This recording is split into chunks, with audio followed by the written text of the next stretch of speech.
In today's video, I'm going to show you how to make Chrome your default browser on Windows in just a few quick steps.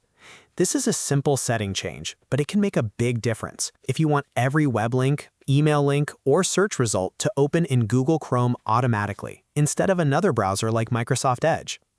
If you find this tutorial helpful, go ahead and hit the like button and subscribe for more easy tech guides just like this. Alright, let's jump right in. First, open your Windows settings. The fastest way to do that is by pressing Windows key plus I on your keyboard. If you prefer, you can also click the Start menu and search for Settings. Once the Settings window opens, look for the Apps section and click it. Inside the Apps menu, select Default Apps. This is where Windows lets you choose which programs handle different file types and web links. Now scroll down until you find the Web Browser section. You may see your current default browser listed here, such as Microsoft Edge or another browser you installed earlier. Click on that current browser to change it.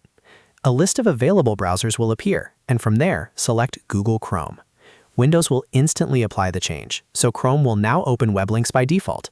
There's no need to restart your computer or save anything else. Just to double check, you can click another web link from an app or document and it should launch in Chrome automatically. If it doesn't, just go back into Default Apps and make sure Chrome is selected under the web browser setting. And that's it. You've successfully made Google Chrome your default browser on Windows.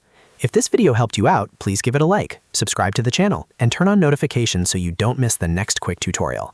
Thanks for watching, and I'll see you in the next one.